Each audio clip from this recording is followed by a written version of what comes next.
रघुनाथ ने हरिया को धमकाया। हरिया, मैंने तुझे कर्जा देकर लगता है बहुत बड़ी गलती की है।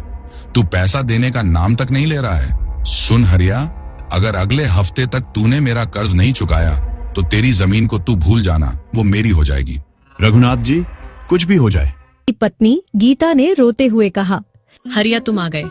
खाना बनाने के लिए कुछ लेकर आए हो?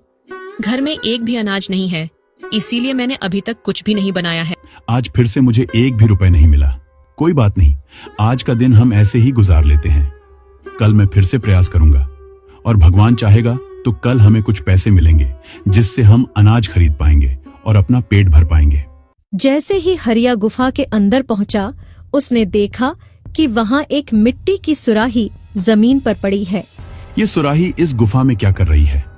लगता है मेरे यहाँ आने से पहले और कोई आराम करने आया होगा। जैसे ही उसने सुराही को साफ करने की कोशिश की, अचानक तेज रोशनी हुई और एक विशालकाय झिन्न। कुछ देर चलने के बाद उन्हें एक बहुत ही सुंदर घर दिखाई देता है। उसे अपने जाल में फंसाया है। पंडित जी, आप ही बताइए, अगर मैंने जिन्न से छुटकारा नहीं पाया तो वो जिन्न मुझे मार डालेगा। मैं इससे छुटकारा कैसे पाऊं? हरिया, अगर तुम उस जिन्न से छुटकारा पाना चाहते हो तो तुमने जो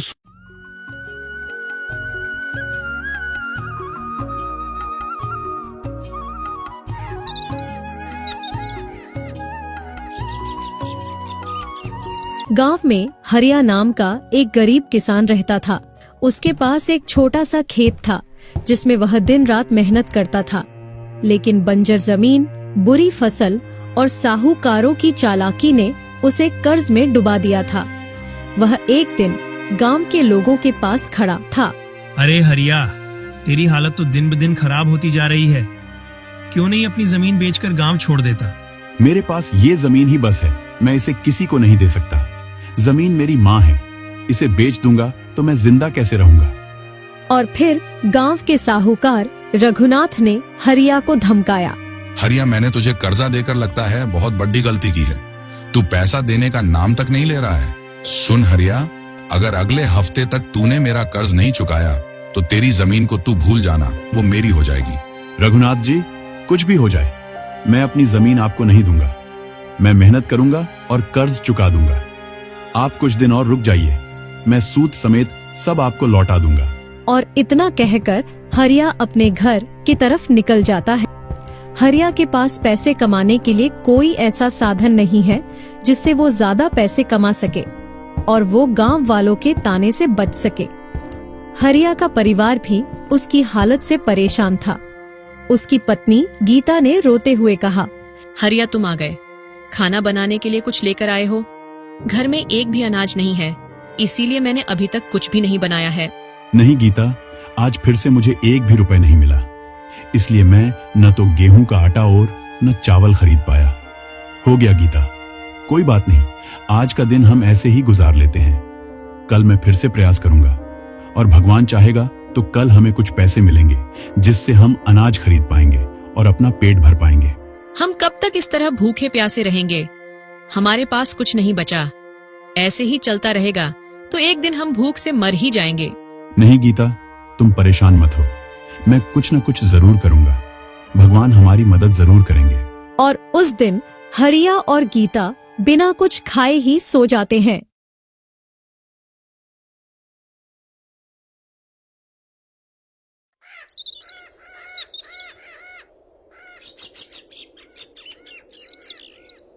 और कुछ दिन होने के बाद एक दिन सारी समस्याओं से परेशान होकर हरिया ने सोचा कि वह गांव छोड़ देगा और वह अपनी समस्या से इतना ज्यादा परेशान हो जाता है कि वो अकेले ही गांव से दूर जाने लगता है।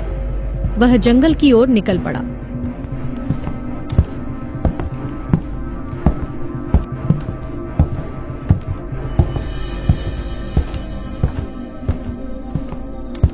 चलते चलते वह जंगल के अंदर गहराई में पहुंच गया।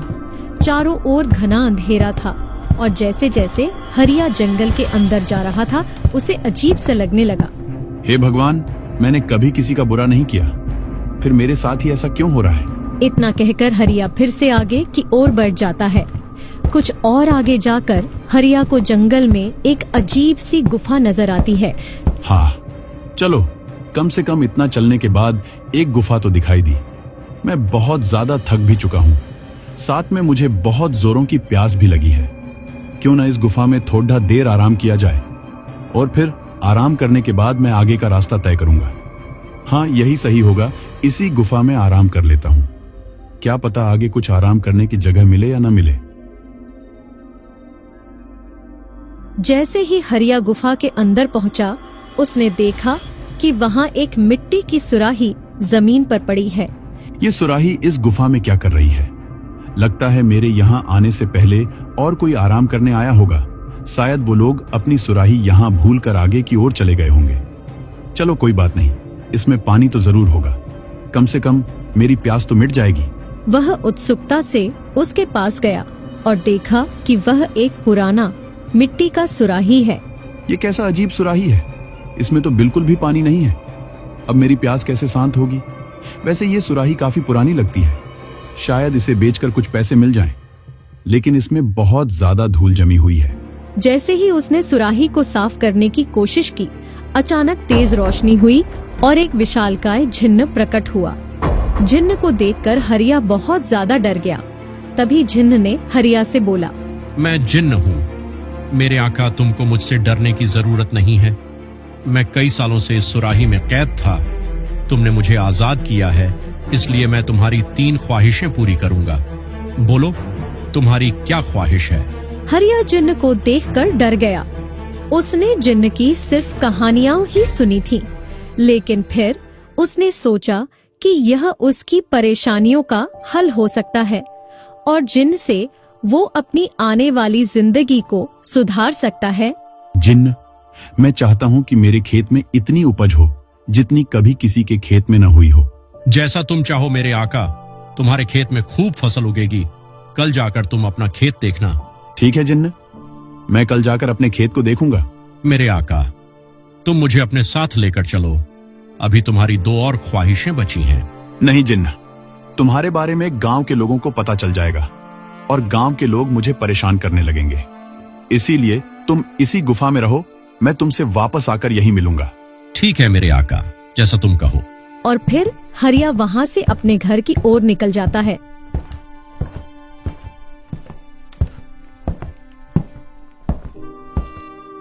हरिया यूं तो गांव छोड़कर जा रहा था, लेकिन अब उसे अपनी किस्मत बदलने का एक रास्ता मिल गया है। वो सोचता है कि भगवान ने जिन्न को उसकी जिंदगी सुधारने के लिए भेजा है। हरिया ने जिन्न से अपनी पहली ख्वाहिश मांग ली और खुशी खुशी अपने गांव लौट आया।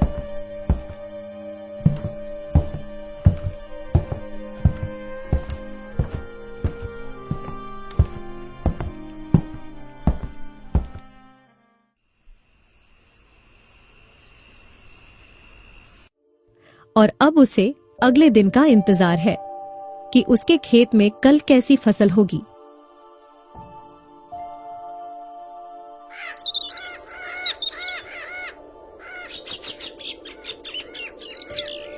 अगले दिन सुबह होते ही हरिया खेत की ओर निकल जाता है।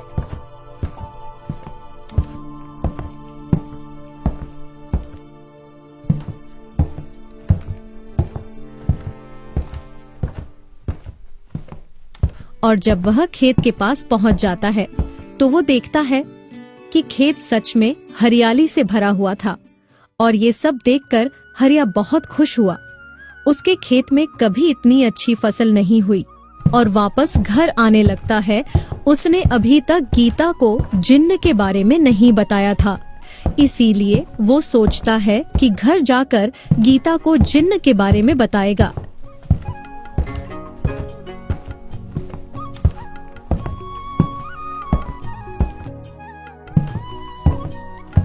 गीता सुनती हो? अरे गीता जल्दी आओ, क्या कर रही हो? फिर हरिया गीता को सारी आप बीती सुनाता है कि कैसे वो गांव छोड़कर अकेले ही जा रहा था और जंगल में उसे एक जिन्न मिलता है। ये कैसा और अजीब सुराही है? ही को साफ करने की कोशिश की। अचानक तेज रोशनी हुई और एक विशालकाय जिन्न प्रकट हुआ है। जिन्न, मैं चाहता हूँ कि मेरे खेत में इतनी उपज हो जितनी कभी किसी के खेत में न हुई हो। जैसा तुम चाहो मेरे आका, तुम्हारे खेत में खूब फसल उगेगी। कल जाकर तुम अपना खेत देखना। और जैसे ही हरिया अपनी बात खत्म करता है तभी गीता बोलती है, ना जी, वो जिन्न से हमें कोई खतरा तो नहीं है। उसके पास बहुत ज्यादा ताकत है। नहीं भाग्यवान, जिन्न से हमें डरने की कोई जरूरत नहीं।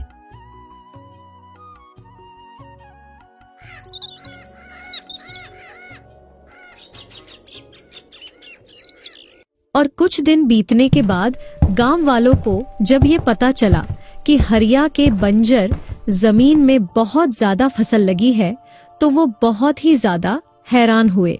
हरिया, मैंने तेरे खेत को देखा था। तेरे खेत में तो बहुत ज्यादा फसल लगी है। ये कैसे हुआ? क्या सच में तेरी किस्मत बदल गई? हरिया गांव वालों से जिन्न की बात नहीं बताता है। अरे नहीं भाई, इस बार मैंने अपने खेत में खाद सही मात्रा में डाली है और उसी की वजह से मेरे खेत में इस बार बहुत अच्छी फसल उगी है। तो तू जब ये फसल को बेचेगा तो सबसे पहले मेरा उधार चुकाना। हाँ, नहीं तो पता चले अगले सीजन फिर से तेरा खेत बंजर हो जाए। हाँ रघुनाथ, मैं पहले तुम्हारा कर्ज चुकाऊंगा, बस फसल कटने की देर है।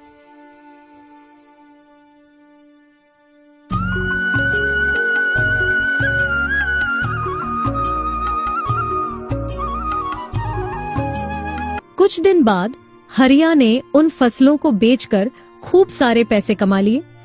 हरिया ने साहूकार का सारा कर्ज चुका दिया और अब हरिया के पास कुछ पैसे बचे हैं जिससे वो अपना जीवन कुछ समय तक आराम से गुजार सकता है। सुनो भाग्यवान, देखो आज मैंने सारी सब्जी और बहुत सारे अनाज खरीद कर लाए हैं। अब कुछ महीने का राशन हमारे पास है। देखिए, मैंने कहा था ना, हर आदमी का अच्छा वक्त जरूर आता है। भगवान के घर में देर है, अंधेर नहीं। हरिया के पास कुछ पैसे क्या आ गए, गांव वालों ने हरिया से जलना शुरू कर दिया। उन्होंने उसके खिलाफ साजिश रचनी शुरू कर दी। हरिया की इतनी तरक्की हमें बर्बाद कर देगी। उसके पास खाने को एक वक्त का खाना नहीं था, लेकिन अब देखो उसने अपनी अनाज को बेचकर खूब पैसे कमा लिए। ऐसा ही चलता रहा तो गांव में हमारी इज्जत कम हो जाएगी और गांव के लोग उसकी इज्जत करने लगेंगे। हमें इसे रोकना होगा। और दूसरी तरफ हरिया अपने तरक्की का राज अच्छे से जानता है कि जिन्न ने उसकी मदद की है और तभी उसे याद आता है कि अभी उसकी 2 ख्वाहिश बची है और हरिया तुरंत जंगल के उसी गुफा की तरफ निकल पड़ता है।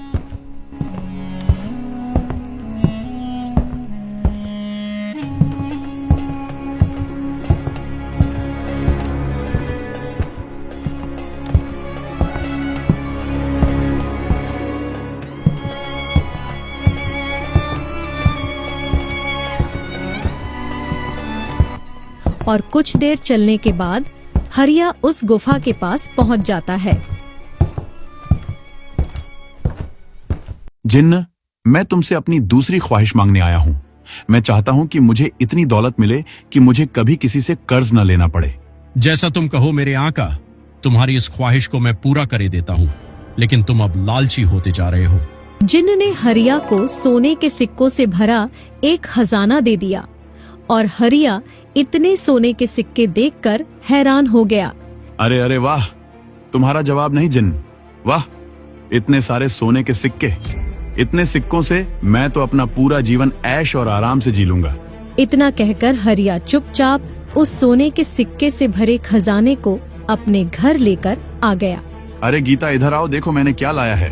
अरे बाप रे, इतने सारे सोने के सिक्के, ये तुम्हें कहाँ से मिले जी? ये मैंने जिन्न से मांगे हैं। ये सारे सोने के सिक्के हमारे हैं गीता। अब हम गरीब नहीं रहे, कल ही जाकर हम एक नया घर लेंगे। हाँ जी, क्यों नहीं। अब जाकर हमारी जिंदगी में सुधार आया है और अब गांव का कोई भी आदमी हमें गरीब नहीं बोलेगा।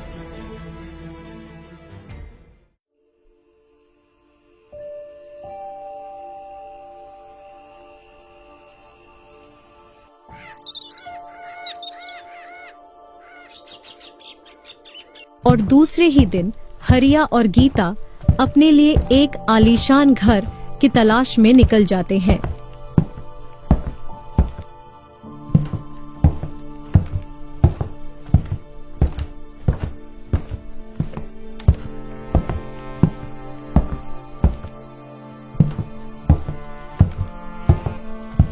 कुछ देर चलने के बाद उन्हें एक बहुत ही सुंदर घर दिखाई देता है। देखो गीता, ये घर कितना सुंदर लग रहा है। मैं तो कहता हूं हम क्यों ना इसी घर को ले लें। हाँ जी, ये घर बहुत सुंदर लग रहा है। चलिए इस घर के मालिक से बात करते हैं। ये घर हमें कितने में बेचेगा? कुछ घंटे के अंदर ही हरिया ने उस घर को खरीद लिया और उसमें सारे अपने इस्तेमाल के सामान को रख दिया। लेकिन कुछ दिन बीतने के बाद सारे गांव वालों को ये बात पता चल गई कि हरिया के पास बहुत सारे सोने के सिक्कों से भरा खजाना है और सारे लोग इस खजाने की वजह से उसे चोर कहने लगे। साहूकार ने जानबूझकर मुखिया के दरबार में शिकायत की कि हरिया ने उसकी दौलत चुराई है और अब बद्दा अमीर बना फिरता है। और जब ये बात हरिया को पता चली कि साहूकार ने एक जाल बिछा दिया है ताकि उसके पास जो सोने के सिक्के हैं वो साहूकार उससे ले ले, तब तुरंत हरिया जंगल में उसी जिन्न के पास जाने लगता है।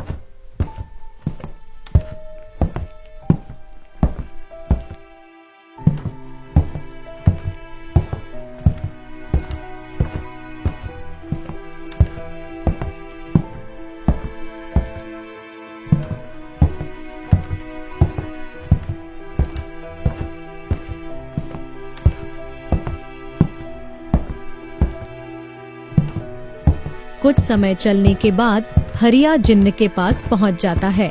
जिन्न, मैं तुमसे आखिरी इच्छा मांगने के लिए आया हूँ। हाँ मेरे आका, क्या है तुम्हारी आखिरी इच्छा? मैं चाहता हूँ कि मेरी जिंदगी में सुकून और खुशहाली हो और गांव के लोग जो भी मेरे बारे में उल्टी सीधी बातें करते हैं, मैं उन सब बातों से मुक्त होना चाहता हूँ। जिन्न अचानक हरिया की ऐसी बातें सुनकर हैरान हो गया। तुम्हारी यह ख्वाहिश पूरी होगी, लेकिन इसकी कीमत तुम्हें चुकानी पड़ेगी। हाँ, मैं इसके लिए हर कीमत चुकाने को तैयार हूँ। बस तुम मेरी इस इच्छा को पूरा कर दो ताकि कल सुबह जब मैं उठूं तो समाज के इस अत्याचार से दूर हो जाऊं।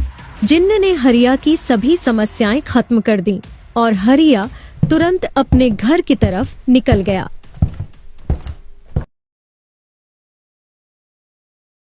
और कुछ दिन बीतने के बाद हरिया की तीसरी ख्वाहिश तो पूरी हो गई थी, लेकिन उसके दिल में बेचैनी थी। जिन्न की शक्तियों ने उसे सब कुछ तो दे दिया, लेकिन अब गांव वाले उससे दूर दूर रहने लगे थे। कोई उसकी मदद करने को तैयार नहीं था। हरिया, ये सब कुछ पाकर भी हम खुश क्यों नहीं हैं? लगता है ये दौलत हमें हमारी खुशियों के बदले मिली है। तुम सही कह रही हो गीता। शायद मैंने जिन्न से ख्वाहिश मांगकर बहुत बड़ी गलती की है। गांव का कोई भी आदमी मुझसे बात तक नहीं करना चाहता। हमें कुछ करना होगा जी। जब हमारे पास खाने को खाना नहीं था तब सभी लोग हमसे बातें करते थे, लेकिन अब जब हमारी स्थिति ठीक हो गई है तो कोई भी हमसे बात नहीं करता। ऐसा लगता है मानो हम अपने गांव से बहुत दूर आ गए हों। शायद मैंने जो जिन्न से तीसरी इच्छा मांगी थी, ये सब उसी का नतीजा है और इसे सही करने के लिए मुझे वापस जिन्न के पास जाना होगा। और हरिया वापस जिन्न के पास उसी गुफा की तरफ निकल जाता है।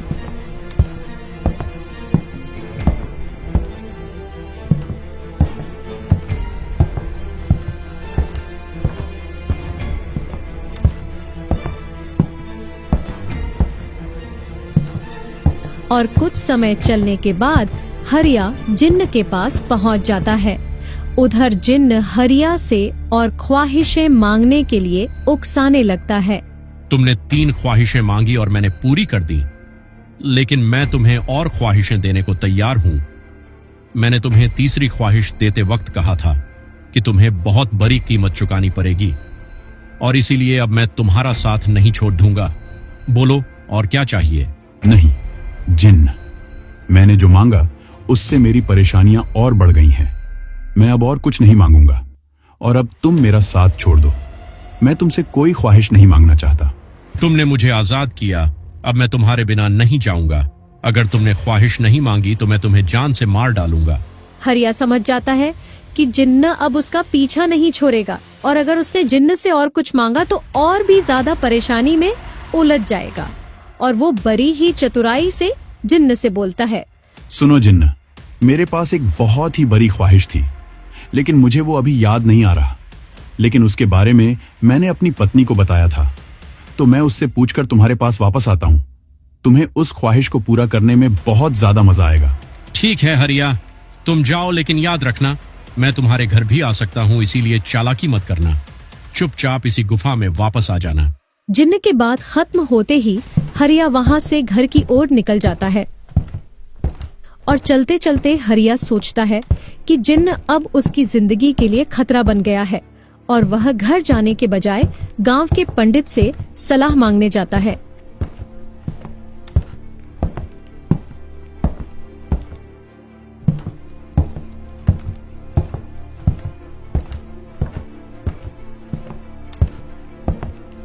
हरिया पंडित जी से मिलकर उन्हें सारी आप बीती सुनाता है कि कैसे एक जिन्न ने उसे अपने जाल में फंसाया है। ये कैसा अजीब सुराही है? ही को साफ करने की कोशिश की। अचानक तेज रोशनी हुई और एक विशालकाय जिन्न प्रकट हुआ। मैं जिन्न हूँ। मेरे आका, तुमको मुझसे डरने की जरूरत नहीं है। मैं कई सालों से इस सुराही में कैद था। तुमने मुझे आजाद किया है, इसलिए मैं तुम्हारी 3 ख्वाहिशें पूरी करूंगा। मैं चाहता हूँ कि मेरे खेत में इतनी उपज हो जितनी कभी किसी के खेत में न हुई हो। जैसा तुम चाहो मेरे आका। जिन्न, मैं तुमसे अपनी दूसरी ख्वाहिश मांगने आया हूँ। मैं चाहता हूँ कि मुझे इतनी दौलत मिले कि मुझे कभी किसी से कर्ज न लेना पड़े। जैसा तुम कहो मेरे आका। तुम्हारी इस ख्वाहिश को मैं पूरा करे देता हूँ। जिन्न, मैं तुमसे आखिरी इच्छा मांगने के लिए आया हूँ। हाँ मेरे आका, क्या है तुम्हारी आखिरी इच्छा? मैं चाहता हूँ कि मेरी जिंदगी में सुकून और खुशहाली हो और गांव के लोग जो भी मेरे बारे में उल्टी सीधी बातें करते हैं, मैं उन सब बातों से यह ख्वाहिश पूरी होगी, लेकिन इसकी कीमत तुम्हें चुकानी पड़ेगी। जिन्न हरिया से और ख्वाहिशें मांगने के लिए उकसाने लगता है। नहीं जिन्न, मैंने जो मांगा उससे मेरी परेशानियां और बढ़ गई हैं। तुमने मुझे आजाद किया, अब मैं तुम्हारे बिना नहीं जाऊंगा। अगर तुमने ख्वाहिश नहीं मांगी तो मैं तुम्हें जान से मार डालूंगा। पंडित जी, आप ही बताइए, अगर मैंने जिन्न से छुटकारा नहीं पाया तो वो जिन्न मुझे मार डालेगा। मैं इससे छुटकारा कैसे पाऊं? हरिया, अगर तुम उस जिन्न से छुटकारा पाना चाहते हो तो तुमने जो सुराही अपने पास रखी है जिससे जिन्न बाहर निकला था, तुम्हें उसी सुराही में वापस उसे डालना होगा। लेकिन ये काम इतना भी आसान नहीं है। तो फिर मैं इस काम को पूरा कैसे करूं पंडित जी? आप ही कुछ रास्ता बताइए। हरिया, तुम्हें जिन्न से एक चाल चलनी होगी। तुम उसे चालाकी से अपने शब्दों में उलझाओ। तुम उसे ऐसा काम करने को कहो जो असंभव हो, तब शायद जिन्न उस काम करने के डर से वापस सुराही में चला जाए। हरिया ने पंडित जी की बातों को ध्यान से सुना और वापस जिन्न से बात करने के लिए जंगल की तरफ निकल गया।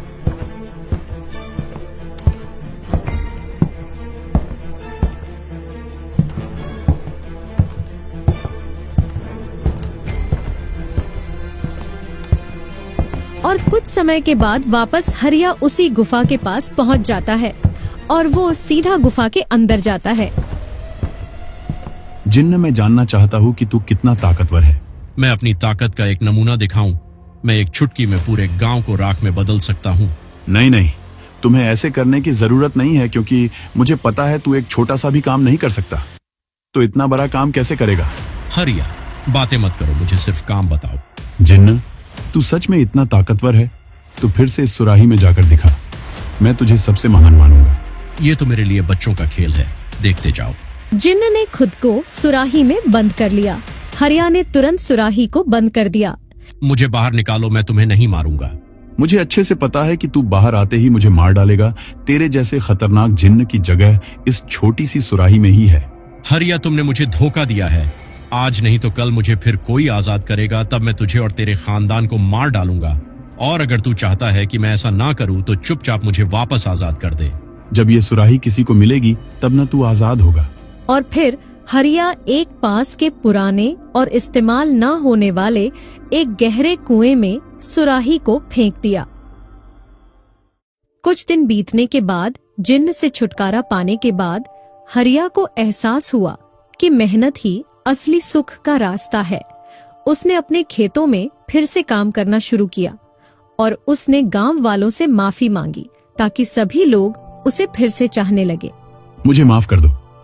मैंने आसान रास्ता अपनाने की कोशिश की और गलतियां की। अब मैं अपनी मेहनत से सब कुछ ठीक करूंगा। गांव वाले उसकी सच्चाई देखकर उसकी मदद करने को तैयार हो गए। कुछ महीनों की मेहनत के बाद हरिया का खेत फिर से लहलहाने लगा। गांव के लोग अब उसे इज्जत देने लगे। साहूकार भी हरिया की ईमानदारी देखकर उससे दोस्ती करने आया। हरिया, मुझे तुम पर गर्व है। तुमने मेहनत और हिम्मत से अपनी जिंदगी बदल दी और अब तो तुम्हारा भी नाम गांव के अच्छे लोगों में आने लगा। जो कुछ भी मैंने पहले तुम्हारे साथ किया उसे माफ कर देना। अरे नहीं रघुनाथ जी, आपकी वजह से ही मैंने जिन्न से तीसरी ख्वाहिश मांगी थी और उसी ख्वाहिश के चलते आज मैं सही रास्ते में आ पाया हूँ। कुछ दिन बीतने के बाद एक दिन गांव के बुजुर्ग चौधरी जी हरिया के पास आते हैं। हरिया, तेरी मेहनत ने हमें सिखाया कि मुश्किल समय में भी हार नहीं माननी चाहिए। अब तू पूरे गांव का नेता बन गया है। चारों तरफ तेरी ही बातें चल रही हैं इन दिनों। हरिया ने विनम्रता से जवाब दिया, चौधरी जी, मैं तो सिर्फ अपनी गलतियों से सीख रहा हूँ। मुझे खुशी है कि मेरी मेहनत से दूसरों को भी प्रेरणा मिल रही है। कुछ साल बाद जब गांव के साहूकार रघुनाथ ने देखा कि हरिया की जिंदगी फिर से पटरी पर आ रही है, तो अचानक साहूकार फिर से हरिया से जलने लगा और उसने एक नई चाल चली। उसने गांव के दूसरे किसानों को कर्ज में फंसाने के लिए ऊंची ब्याज दर पर पैसे देना शुरू किया। अगर मैं इन किसानों को कर्ज में डुबा दूं, तो पूरा गांव मेरे कब्जे में आ जाएगा और जब लोग मेरा कर्ज चुका नहीं पाएंगे तो मैं उनकी सारी जमीन ले लूंगा। हरिया को जब इस बात का पता चला तो उसने किसानों को सतर्क करने की कोशिश की। भाइयों, रघुनाथ के जाल में मत फंसना। वो सबको ज्यादा ब्याज पर पैसे दे रहा है ताकि ब्याज न चुकाने पर वो हम सबकी जमीन हड़प सके। अगर हमें पैसे की जरूरत है तो हम मिलकर काम करेंगे। किसी पर निर्भर रहने की जरूरत नहीं है। कुछ दिन बाद हरिया ने गांव में एक सहकारी समिति की स्थापना की, जहां सभी किसान अपनी बचत जमा करते और जरूरतमंदों को बिना ब्याज के पैसा उधार देते। इस पहल से किसानों की समस्याएं काफी हद तक हल हो गईं और दूसरी तरफ रघुनाथ की चाल धरी की धरी रह गई। गांव का हर आदमी हरिया के सहकारी समिति से पैसे लेने लगा और जहां रघुनाथ ब्याज के बलबूते पर थोड़े पैसे कमा लेता है, वहीं इस चाल के चलते अब उसे 1 रुपए भी नहीं मिल रहा और सारे गांव वाले साहूकार की चली हुई चाल से बच गए। इसीलिए तो कहते हैं लालच बुरी बला होती है। पहले हरिया ने लालच की, पर वो समय रहते सुधर गया, लेकिन रघुनाथ लालच के चक्कर में पूरा बर्बाद हो गया। ये कहानी आप लोगों को कैसी लगी और कहानी का कौन सा भाग आप लोगों को ज्यादा पसंद आया, हमें कमेंट करके जरूर बताइएगा। और ऐसी मजेदार कहानी को देखने के लिए हमारे चैनल को सब्सक्राइब जरूर करें। धन्यवाद।